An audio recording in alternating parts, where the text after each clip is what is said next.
Hello, everyone, and welcome back to the This Is The Music Meets Podcast, an independent podcast show that's dedicated to introducing you to rising indie and alternative artists from across the UK and Ireland.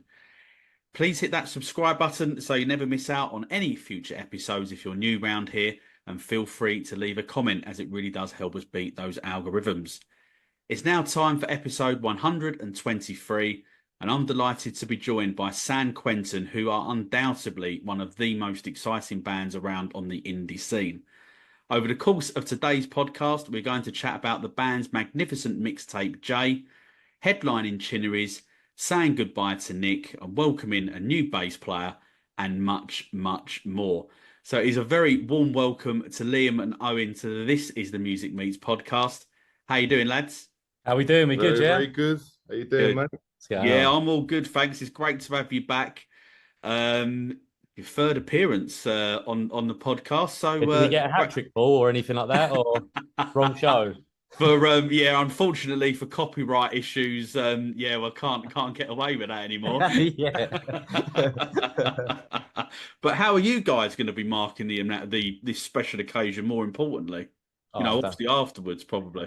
Yeah, nothing tops it really. Do you know what I mean? Glastonbury and third appearance, isn't it? Like, you know what I mean? That's it. Who needs Glastonbury? So we're going to put the two previous appearances up on the episode bio, and I think one of them will be going up there somewhere in the corner on the screen if you want to check it out after you've listened to this one. But I mean, it's obviously been a fantastic year for Quentin, from headline tours to festival appearances. And of course the J mixtape that came out at the start of the month. So I guess really let's start off with J. It's obviously got 8 tracks in total. As I say, it was released at the beginning of this month. Just tell us a little bit about J. So I think I'm going to start by saying every artist is entitled to have their weird concept track, which is like that's what I think it was. It started off as like I wrote Jay as a start of it. And I'm a massive fan of like Marshall Mathers EP, all the old school Eminem stuff, Plan B, Strickland Banks. And I was like, what about if we could write something that was like a story, and it told a story through the tracks and put skits in it. So started with Jay, then 1033 came along, and then I just was writing, which is quite difficult because it's always hard writing to a narrative. That's one thing I'd say now. I'm happy again because I'm like writing just for the sake of it, like just whatever songs. But when you're in that headspace, you're trying to write things that are like to try and like narrow down this storyline you've got in your head. So, but yeah, that's pretty much how it sort of came to be. Just brought it to the lads. We went into Reese at SS2, and it just fell into what it is. Yeah. Sure. So was it then like a deliberate decision to write? Obviously, because the topic. Obviously, it's all about mental health, which I guess some people might consider is quite dark as a subject matter, but it is obviously very important. I don't think maybe it necessarily gets the shining a light on that subject enough. So was it then like a deliberate decision to specifically write about mental health? And then, so to you, really, I guess, firstly, Liam, on that sort of side of things, and then sort of Owen, I guess, really on behalf of the rest of the band, when you heard the idea, what was the reaction? What was the reaction like? I remember we done Jay. We recorded it exactly the same time as we recorded Ego. Yeah. And like you couldn't have 2 more different songs, except for the only aspect of the slight more like rap and stuff like that. And then you wrote Jay, and then it literally was. The process was long doing the 5 songs. There was strings involved, there's loads of things, but with the songs coming in, it was only like you would have the song written. It was never like I need to get this written down. It was almost like flowed in the story anyway. Very well, but I'd say in terms of attacking like the mental health, like attaching it to the mental health, it was probably never ever meant to be like that. It just sort of transpired that like with the help of our management. Amy has some like experiences in her life that really sort of clung to that idea, and she's really attached to it. So then she started posting the mental health statistics, which we never sort of thought. Yeah, we do didn't it, even think of doing. But Yeah, once you've done it, it got a good reaction. Some of the people that we met over the year coming to our shows and all that, some people really connected with the songs, and it wasn't just then people coming and listening to us singing songs about drinking and partying and stuff like that. It was more like there was actually a bit of a connection, which was different, right? And it's quite a weird one because when we first set out to do it, we was like, we've released songs that everyone's like, yeah, they're bangers, like, yeah, go and party to them, blah, blah, blah. And I was always like watching some other artists and I'd be like, they'd release something that's a bit more emotional and then they'd get more of a cooler reaction from it online. And then I was like, I've always wanted that. So that's kind of another thing that drove me to sort of write in more emotional songs in there and go down that route. But yeah, I think it's one of them ones. It's kind of, we kind of didn't really focus on like the melodies, like, and that kind of, it's just more about the story and what it's sort of told. So it's weird going and playing them songs live now because the set was like, we'll have songs that are like there, and then them songs will like kind of like dip it down a little bit. So it's a weird one. But we love the songs. Well, it's got different fans involved. Different people like them ones and don't like the old ones. People might not like these ones, but like the old ones. So it's just building a catalogue. Do you know what I mean? I think for me, I'd like, it was nice. You can have all the radio play in the world. You can have all the people like playlisting it, streaming it. But to get someone in your DMs and say, "Oh, this song's really helped me. I was going through a tough time, and this song's like," it's a really cool thing to actually happen. Like that's something that we've experienced with this release. Definitely, quite a few times. We've really enjoyed it. Yeah, but I think as well though that obviously you've got that emotive connection still, but obviously you were saying there about having written like bangers. I mean, like I still think you've got obviously Jay and obviously 1033 in there. They've still got that that sort of vibe about them. Do you know? They're still like that. I do agree, type of thing. You know. Yeah, 100%. They're still loud and big. Yeah, we just can't wait to get these new songs. Yeah, the newness because it's so far ahead. Well, we're gonna come on to that in a little while actually, because obviously we've seen you posting a little bit on social media at the beginning of, we're recording this on a Thursday, so at the start of this week. But just still on Jay, obviously to accompany the songs you obviously created a short film. So was that always going to be like part of the project, when you first had the initial idea of writing the songs, or did that sort of come a little bit later in the process? We always had the idea of doing a film, 100%. Going down the mental health route with the all of the statistics in it and helplines was Amy's idea, but it was a great touch. But I was sort of always leaning towards just doing it as a story and letting people take what they want from it. But obviously bringing in the statistics is a great idea because people might be watching it and they might connect to it, and they might even feel an emotional connection to it that they want to reach out to somebody, or they might want to show someone's a number to help with something. So it's and I think it connects with all of us in the band in different ways. We've all had personal experiences that have gone down one of them routes, and it was nice to sort of put something out there that could maybe help someone. So it's been a long journey because this started over a year ago, didn't it? Longer than that. It's been a while. Yeah, like I said, that was when we done Ego, which was before the first EP. Jay was in the catalogue. Yeah, that's a while ago. That's before all the stuff we've done.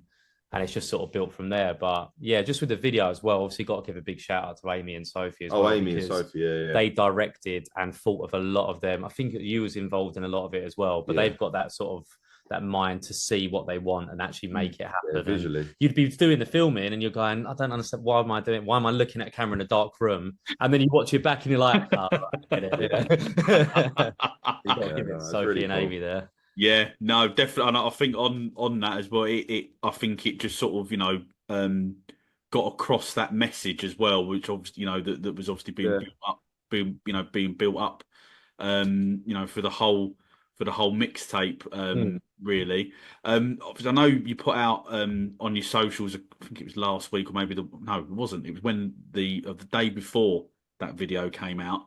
You obviously put in there that you're not mental health experts or anything like that. You've obviously got day jobs, like the rest of us. But obviously, you'd put in that post that you've been going up and down the country, visiting, like, I think maybe secondary school kids. I we think, did. not sure on that. Yeah, we really went in. We went into a lot of schools up and down the country, and we done like delivered mental health talks. Yeah, talks about. And it's actually like, it was great, wasn't it? When we first done it, we was like thinking like, oh, we wanted to do it because we wanted to do something to give back as well. And it was just something different. Like I get really bored with stuff. So like I'm always thinking, oh, what can we do? What can we do? This, that. So then I suggested it to the lads, and Amy knew this guy, so we started doing it, and it went really well. And the kids took a lot out from it. Same again, he was getting these things where you get emails from like the school or parents going, oh, my kids came home and they've told me this or that, and it was really nice. Like it was quite cool. Yeah, there was not a moment there that it was ever like, oh, this is a bad idea, or this ain't great, or this ain't fun. It was genuinely, they were grueling days, doing 5 sets, talking and stuff like that. I know what it's like to be knackered now after a proper day's work. Yeah. But yeah, it was great. Like we done our old school, like where we went to school. It's the last time we've done, and it was great, wasn't it? I think it's just been a year of doing what we want to do. Like like in the industry or in music, you see people go, well, what we've got to do is we've got to write this song because it's going to get on this radio. But we're like, all right, we wanted to do this EP. We wanted to do a storyline EP. It was never going to get on any radio. We knew that. It got on some radio, which we was happy with, and we knew it weren't going to be like a summer banger that people were going to be like, oh, stick Jay on the fucking free drinks and that. That's it. We've been real this year. We've been real to ourselves, and then we was like, the next thing was like, oh, it'd be cool to go and actually spread a positive message, like going to schools, performing, playing, and just doing what we want to do for the year, which it's been really cool. Yeah, sure. I mean, the amount, I know, it's all part of the game and all of that with the music industry, but seeing people, in bands and stuff like that, we're cooking up a recipe or something like that. It's got nothing to do with the band or their music or anything whatsoever. It's just because it's just content or and stuff. And I think to do what you guys have done, I think actually is a hell of a lot better, because it's all right. It might not get all the streams as you say, but you've actually been true to yourself as people first and foremost, but also as well as an artist as well, because it's like, no, this is what we want to do. And all right, if it means that it puts us back a step, it puts us back, but at least we've actually put something out. That, we can look back on next year or whenever. And the funny thing is, we're well happy with that. The people we're talking about, like, who will follow, we were like that 2 years ago, 3 years ago. We were going, well, you need to do this, do that, do these sort of videos. This is what you have to do. And we kind of had a bit of an awakening moment this year when we're kind of like, there's no story that's the same. So why don't we do what we want to do? And that's the kind of way we're going down now. Even like what we're going to do now going forward, we're all so excited doing, because it's ourselves doing it. And we don't feel pressure to be like, oh, we have to do that, look like this. But we did feel like that at one point. But now we're just like, no, we're not doing that anymore. You got to impress these guys, because these are the guys that are going to get you gigs. And now we're just like, fuck them. Don't give me a gig. I won't do it. Give me a gig and I'll do it. Because regardless, all that fucking matters is you put your music out there online, and either people are going to come to your shows or they're not. We've never been the band that's got supports because we've never liked to ask promotional companies like This Feeling or Scruff Off the Neck. Like, we don't give a fuck. Like, we've done shows with them, great, but at the end of the day, we don't really. Yeah. We got to a point where at the start we was doing it. We was like, oh, we've got to do everything to impress these to get a festival. What, for a 50 quid fucking slot at fucking London? Are you like, you got to sell it out for them? Oh yeah, we'll give you a 50 quid slot and you get some fucking alky come over to you. Well done, mate, for selling 50 fucking. Do you know what I mean? Not you. That was probably me, yeah. Yeah, fuck them. Fuck them. Yeah. That's what I'm saying. Not fuck you, fuck them. Are you it's all right, don't worry. I'll remember that at Chinnerys next month. Yeah. Exactly. So obviously they're on on the mixtape. I've obviously got to mention Nick. What a great performance that he put in with it. Obviously filling the role of Charlie and obviously of Jay as well. Really, really powerful. We obviously got right into the character of it. Did he need any direction, or was he literally just left to his own devices to crack on with it? You know what I mean? We literally, Liam nudist actor guy. He was booked in to be Charlie. It's going to cost us, and it was going to cost us 400 quid. And 2 weeks before he went, I can't do it. I've had a bigger offer in London or something like that. So he went, fuck. Yeah. And then we was like, who's going to do it? Who's the best looking? Nick. God. And he just, honestly, mate, because you obviously, as people might know, you're in the video as well, right? I might, yeah. Don't forget you. Yeah, I didn't want to talk about it. Well, so you would have, because you come before. Yeah. So we're all just sitting in that room in Southend. And we're like, okay, cool, Nick, you've got to now get into the character. And I've never fucking seen anything like it. It was actually scary at points because he really got involved. Brilliant, really good. But I always thought that with Nick because Nick's the type of character that he does wear his heart on his sleeve, and he'll he's quite endearing. There's no ego with Nick at all. So if you ask him to do something, he kind of puts his personality to the side and he'll just do it wholeheartedly. Yeah. Whereas all of us fuckers in the band have got way too much of an ego to be fucking screaming. And that's it. No, you're right. Yeah. But he's a great actor, and that's where it fucking comes down to. So. Yeah, sure. I mean, I've had people telling me that I actually made the track that I was in playing the Doctor, that I made the whole mixtape. I mean, I'm not taking any credit for it. But... Did I hear that? I don't know if I heard that. Oh, maybe it was my mum. But obviously they're on Nick. It's obviously, as I say, really powerful performance in the video, but obviously, unfortunately, he's obviously stepping back from the band, which obviously is a great shame. But I think it's probably fair to say that the reaction across social media to it has been has been great in terms of that he's going to be missed. Not the great that he's leaving the band. Just make sure that's the clarity there. Click that. But I mean, if you guys could maybe just tell us like your favourite Nick moment from his time in San Quentin that sort of summed him up, what would it be? I would just say Nick is secretly the funniest man you'll ever know. Yeah. He is so witty and we spent hours and hours in that van very all together. Peep Show humour kind of. Yeah, thing. just without even watching Peep Show, he'd do Peep Show. Yeah, and he's just brilliant. One-liners, funny, caring, nice. He was like as Liam said, there's loads of egos in this band. There's 4 egos, and then there was Nick, the one that would just gel it all together. They'd be like, if you're pissed off, he's like, all right, mate, come on, don't fucking do that or whatever. Yeah. And then But my favourite Nick moment was probably in Paris when we played and we done Come Together. And then we was like mint, and then the video after of him dancing on stage while he's playing that, I've still got the video. He didn't make the cut, should have put it in there, but just if he's been there from the start, we just done this as a laugh together, met him, down the pub before we even went to Maple Studio for the first time, innit? Yeah, it was from the start, so. But yeah, he's gone to do his own thing now. So yeah, it was an emotional experience. He texted all of us separately and was like, "Oh, do you want to meet me down the cap?" I was like, I'll never meet him for a fucking cup of tea. Why does he want to meet me for And then he broke it to me in a cafe, and I was like, I was in bits. Oh, no, forever? And he's like, yeah, forever. Yeah. Yeah, I'm taking a sabbatical for 6 months. Yeah. Yeah. So R.I.P. Nick. He's obviously still alive. But... It's his birthday, so we're drinking this weekend. So that's what I mean. Still best mates forever. It's it's brilliant. He'll be there, Chinnerys. You'll be able to catch up with him. Yeah, probably quite a bit of a surreal experience for him as well. I guess obviously, clearly always being up on the stage and getting that other side of it for a change.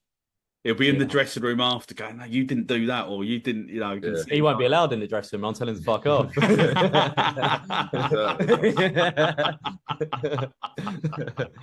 Brilliant. But obviously, as they say, the show must obviously go on. And obviously, you announced was it yesterday? I think it was, wasn't it? So obviously, you got a new bass player coming in James. A brilliant announcement video showing off the Costa del Southend, which I thought was genius.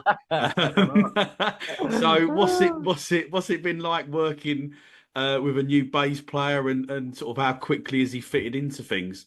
We actually met James when we played with Tinchy Schreider. He was in a band. We played. It's going to sound really weird, but we played a festival where Tinchy Strider turned. We never thought. Bearing in mind, in Rayleigh, just down the road. Tinchy Right, Strider, I know. Right, yeah, I know the one they can't talk about. Yeah, that one. Yeah, yeah. Fucking Tinchy Strider turned up on the day, and we went after Tinchy Strider. Never good. We was like, he should be the headliner. Do you know what I mean?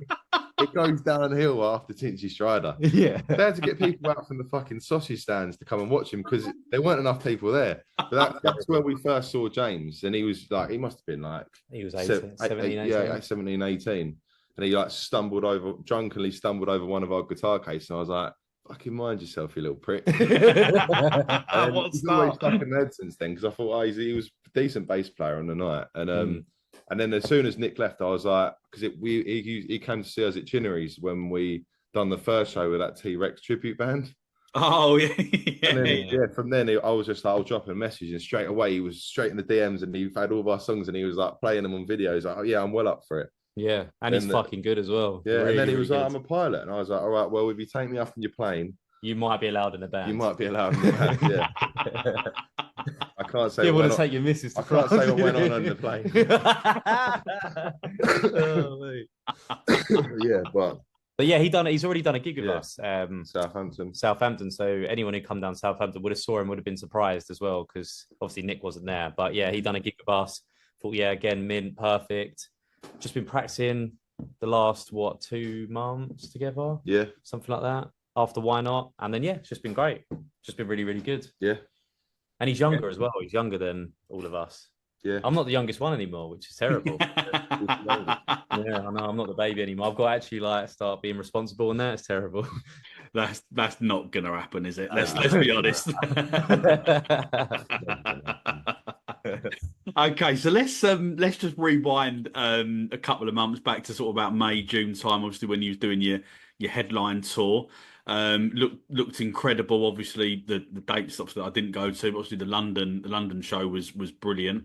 But were there any sort of standout moments for you guys in terms of because there was a few different cities, I think, from where you've been previously, right? Well, it was the prior to Manchester. So I think the work that went in prior to sell, a lot of these shows sold out. So the work going into doing that is obviously really tough. And we got to Manchester. We was upstairs, chucked upstairs, and then we come down, got some food, and then come back, and there was a fucking queue outside at the door waiting for us. We had to go through the back, and as we were running through, and I was like, oh, like that, and we're thinking, fucking hell, this is all right. Yeah, and then we went down upstairs to have a few drinks and that, and then Amy came up and she was like, the doors have been open 20 minutes. You've sold 800 quid's worth of merch. Yeah, like, people were buying t-shirts. Then it sold out a few hours before, didn't it? So that release is gone. That's good. Yeah, so same with London as well. And that London was really. It feels like a bit of a blur, doesn't it? It doesn't feel like it was this year. I know. It's been quite a split year for us because the first part of it was like we put our foot to the fucking floor and we just hammered it, and then after the tour, I feel like we were so fucking tired and kind of dropped off a little bit on the socials, which we shouldn't have done. And that's and then obviously the fact that Nick left, it kind of shook us a little bit, and we'd be lying if we said we was all in a bit of a shit place, we didn't know where the band was even going at one point. But after sort of we all got together and then we all cuddled. We all things held hands in a circle, went Sam Quentin, and then since then it's been flying. Now the story's back on the trilogy. The trilogy is happening right now. Now we got fucking planes. That's just that story. That is an upgrade, isn't it? I've got a plane. Yeah. So obviously you're going to be back at Chinnerys next month, Saturday the 30th of November, and the ticket link's obviously going to be in the episode bio. I'm sure that obviously going out on tour is great and everything, and it sounds like you had a blast, to be fair, but there's obviously no place like playing at home, right? So that's correct. What can your fans expect for those that are coming down to the gig?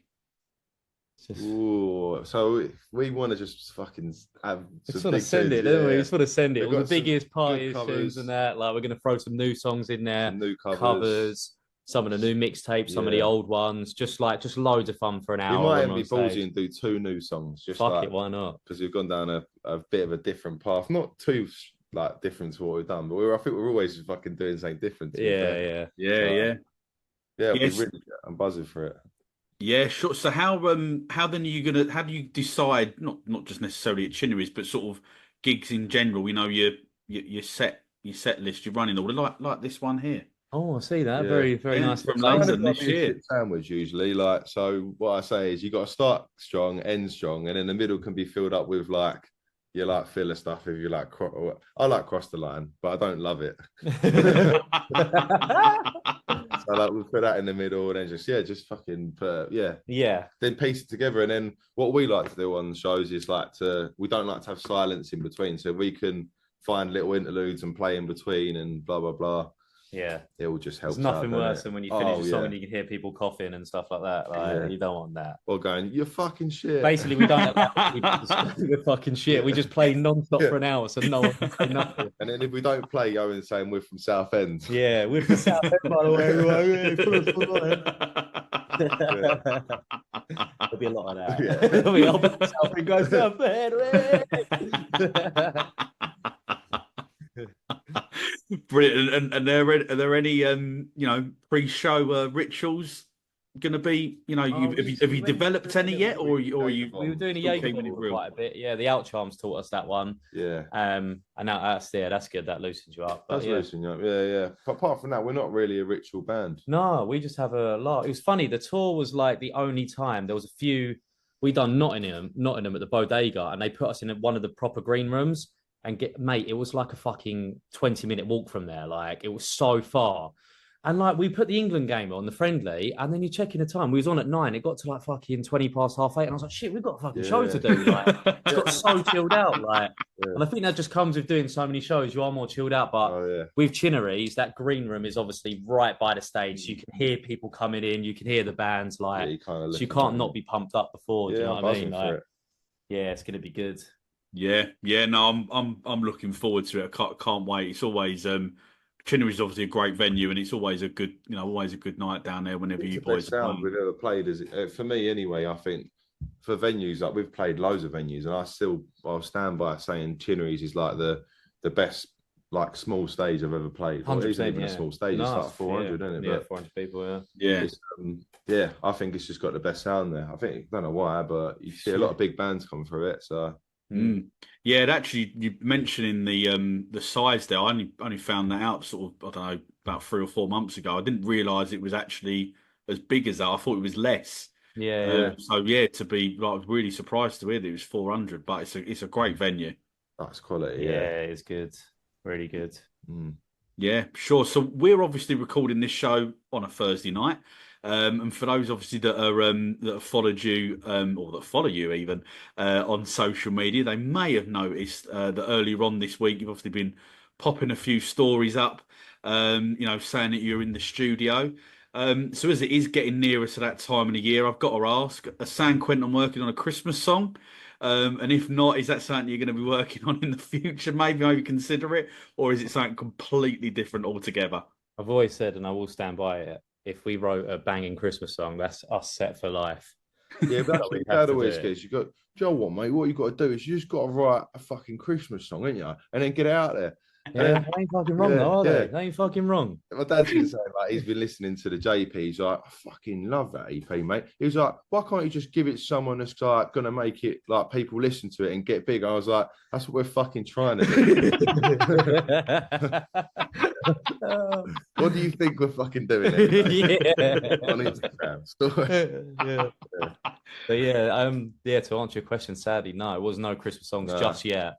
But one day you never know, do you? Yeah.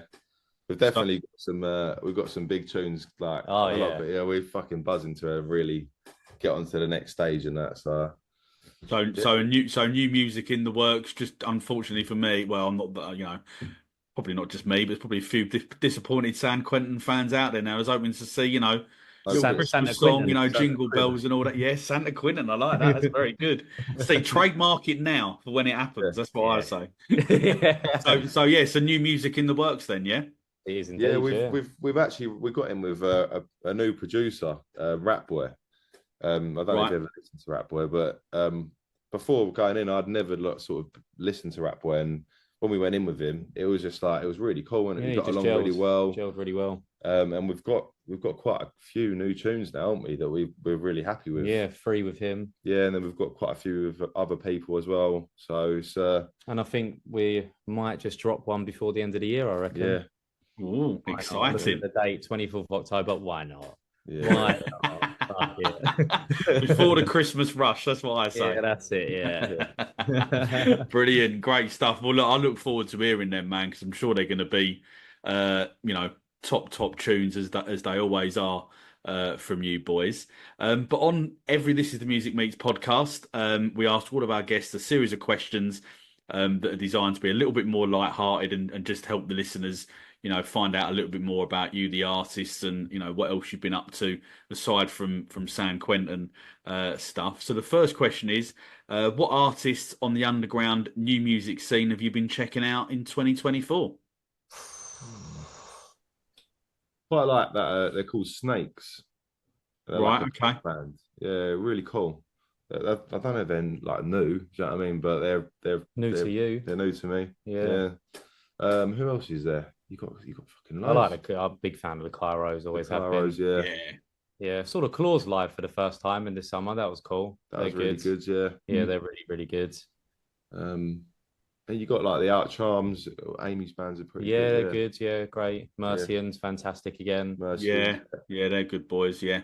Yeah, there's loads of different people all the time, isn't there? Like the underground scene for indie is really sort of bustling out. So it's there's so many decent names sort of knocking about, aren't there? Yeah. No, definitely. I agree. It is a good time at the minute, and just need a couple, I think, together, just to all sort of break out at the same time. Then I think that then opens the door up for others. Do you know what I mean? Yeah, so, definitely. Cool. So you're allowed to see one final song from your favourite artist in your favourite venue. Who are you choosing? Mine would be Elvis. Oh, nice. Yeah. It's good. What venue though? What venue? Your probably, bedroom. Probably like you've done the Rihanna umbrella of my bedroom. Elvis song, yeah. Sing that now. Yeah, that's what I go for. Yeah, I only because I just got tickets from the other day. Probably Sam Fender. Yeah, I do, all right. Brixton. He's not even fucking dead. Pick someone who's dead. It doesn't have to be dead. Yeah, we went to see him at Brixton, didn't we? We did. Yeah. And I would do any of the songs that he done that night at that venue at that time. That's the best gig I've ever been to. Oh, it's so. It's the best thing. Honestly, it was really so good. Because he had well overdone the Brixton thing. Like he basically got. I think he might have got COVID before COVID was a thing, and he cancelled 3 times for Brixton. So and it took 2 years. So me and Owen was like, we get on a train and we get up there and he do a fucking voice note going, "Right, lads, I can't fucking meet." That's a great accent. Yeah, I know, mate. And then it happened 3 times, and on the 3rd time he kind of fucking done it, but he was well above the pay grade of Brixton. Oh yeah. So he was like, it was a mad gig. Yeah, it was so good. Yeah. No, nice. I'm liking that, man. So if San Quentin could only play one of your songs for the rest of your musical career, but you had to play it in a different style every time, so country, jazz, what song would it be? And what style would you choose? What sort of has that country vibe? Let's go country. Country vibe? Or jazz. Wait, no. Say we picked a song. We have to do it one week jazz, do it another week country. Yeah. If you want, or you can just choose one style if you want. It's entirely up to you. Get away with. I'm trying to read behind you to see what we've got in the lock. I've forgotten our song. Element? What's element? Element. Oh, you lost. I reckon would be good. Yeah. La. You could turn that hip hop, couldn't you? Imagine that in the club. La.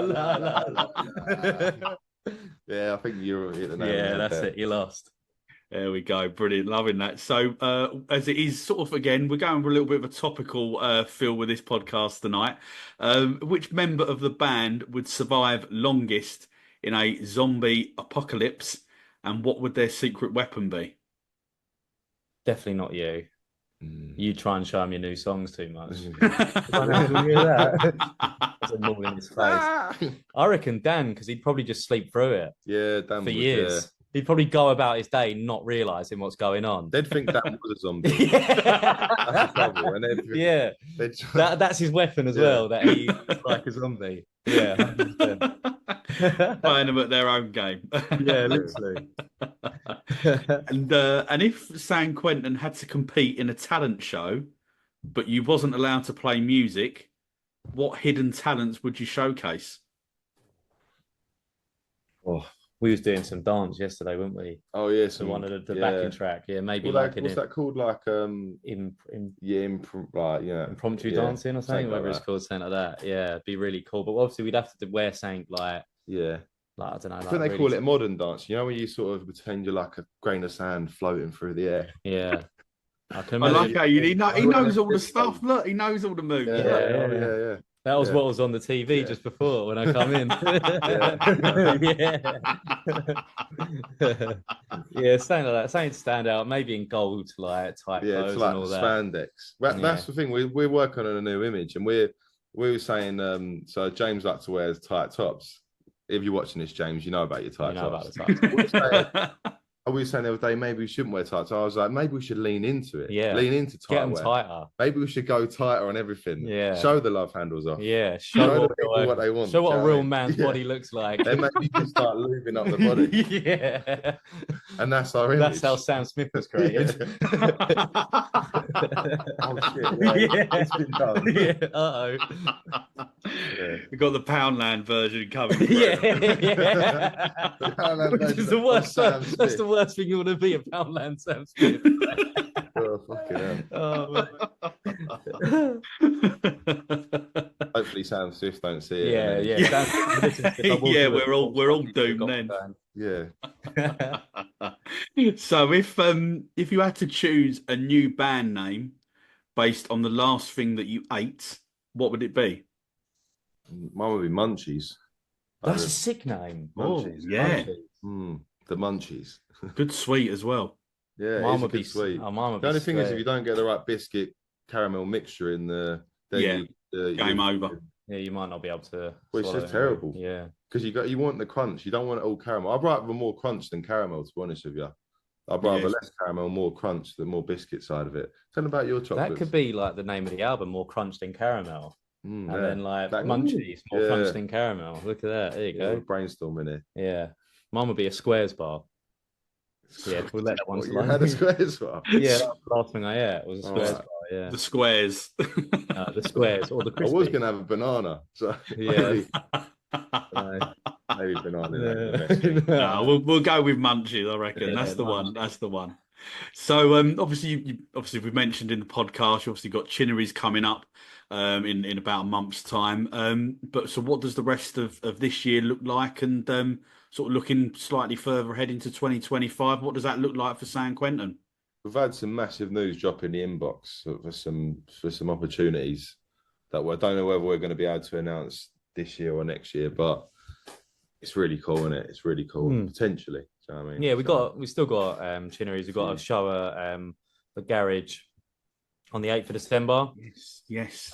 We got that one, and then obviously Christmas will come up then, so it tends to be a bit quiet. But then again, last year I remember we was like, oh, this is it for the end of the year, and then we met the Mercians and done them 3-4 shows with them. So you never really know, but you just got to be available all the time. Yeah, there's a big plan for April time, potentially March time. You know what it's like. There's plans. Loads of plans. And when we say plans, either release. Will it ever happen? Probably not, but there's plans.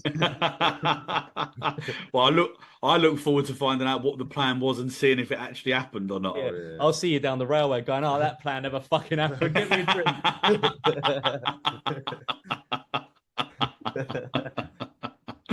Brilliant. Look, Liam Owen, unfortunately, that is the end of the This Is The Music Meets podcast. Thank you both yet again for coming on and giving me such a good laugh. I've had a good laugh again with you as always. But before I do let you go, can you just let the This Is The Music listeners know where they can find San Quentin on social media? Yeah, I think it's changed since the last time. We are now San Quentin UK on Facebook, TikTok, Twitter, Instagram, San Quentin on Spotify, San Quentin Music on YouTube. Just type in San Quentin and you might find Johnny Cash. You never know. Well, he's all right, to be fair. Not He's as still good as above us Sam. on Google, annoyingly. Look, great stuff. Those links Cheers for having us, mate. ticket link for Chinnerys and obviously Jay as well are going to be in the episode bio as well. So do please go and check those out and go and get a ticket for Chinnerys in particular if you haven't already. But just one final thing on recent This Is the Music Meets podcasts. We've ended the show even with a song from our guests. So I'm going to actually hand it over to you guys tonight to let you decide what track you want to end the show with. So what San Quentin song would you like to end this podcast episode with? Yeah, I think our plan going forward is going to be more upbeat, more some of the older stuff that we're doing, mixing with some of the new stuff. So we'll fry it back with "You Got Some Nerve," I think. Yeah, I like that. Brilliant. Back to live. Bit more like emotion. You got some nerve now, yeah, motherfucker. Brilliant. Back to 2022 with that choice. So you've got some nerve. Great choice, chaps. And look, thanks for coming on. I can't tell you how excited always I am. A pleasure. Oh no, thank you guys. I really appreciate it, and giving up your time.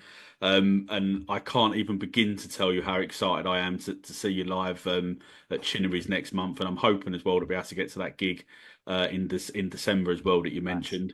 Cool. So, but definitely see you down the front at Chinnerys, and can't wait for it, man. Perfect. Yeah, nice one for having us, mate. Cheers. See you soon. Yeah.